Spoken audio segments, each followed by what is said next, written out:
বহু মানুষের প্রতীক্ষার অবসান ঘটিয়ে গোটা দেশ জুড়ে লাগু হলো সিএএ। তাই স্বভাবতই যারা এতদিন অপেক্ষায় ছিলেন তাদের মনে খুশির আমেজ। অনেকেই ফেলছেন স্বস্তির নিঃশ্বাস। সোমবার সিএএ লাগু হওয়ার খুশিতে কলকাতার আহিরিটোলা ঘাটে বিজেপি যুব মোর্চার সভাপতি ডক্টর ইন্দ্রনীল খাঁয়ের নেতৃত্বে প্রদীপ প্রজ্বলন করে গঙ্গা আরতি করা হয়। উত্তর কলকাতার বিজেপি নেতাকর্মীরা আনন্দোৎসবে মেতে ওঠেন। গঙ্গার ধারে আলপনার মধ্যে প্রদীপের আলোয় উদ্ভাসিত হয়ে ওঠে সিএএ।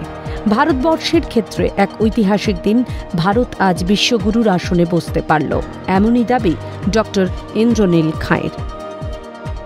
আজকে ভারতবর্ষের ক্ষেত্রে এক ঐতিহাসিক দিন, কারণ আজকে ভারত বিশ্বগুরুর আসনে সত্যিকারের বসতে পারলো। কারণ আমাদের ভারতবর্ষের যে আমাদের প্রতিবেশী রাজ্যগুলো, প্রতিবেশী যে বিভিন্ন দেশ আছে, যেমন পাকিস্তান, আফগানিস্তান, বাংলাদেশ, যে সকল ইসলামিক দেশ আছে, সেখানে যেভাবে করে যারা ওখানে সংখ্যালঘু আছে, বিশেষ করে যারা হিন্দু, যারা খ্রিস্টান হতে পারেন, তারা বৌদ্ধ হতে পারেন, তারা পার্সি হতে পারেন, তারা শিখ হতে পারেন, তারা ধর্মীয় কারণে বিভিন্নভাবে তাদের দেশের মাটি থেকে তাদেরকে বিতাড়িত করে তাদেরকে আজকে ভারতবর্ষকে আশ্রয় পাওয়ার জন্য আজকে ভারতবর্ষ তাদের নাগরিক হিসাবে ওয়েলকাম করছে।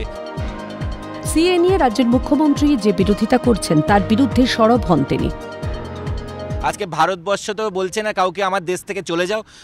আজকে মোদিজি বলছেন আমার দেশে সবাই থাকুন, আর অন্যান্য যে দেশ আছে যেখানে ধর্মীয় কারণে যেখানে সংখ্যালঘুরা বিতাড়িত হয়েছেন, যারা ভিটে মাটি ছাড়া হয়েছেন, তারাও আমার দেশে, তাদেরকেও আমি ওয়েলকাম করছি, তাদেরকেও স্বাগত জানাচ্ছি। এতে মমতা ব্যানার্জির অসুবিধা কি?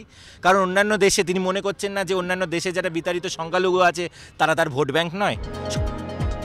ঐতিহাসিক মুহূর্তকে স্মরণীয় করে রাখতে গঙ্গার ধারে পঞ্চপ্রদীপের আলোয় এদিন এক অনবদ্য পরিবেশের সৃষ্টি হয়। ক্যামেরায় অপূর্ব দেবনাথের সঙ্গে বিপ্লব চক্রবর্তীর রিপোর্ট, ক্যালকাটা নিউজ।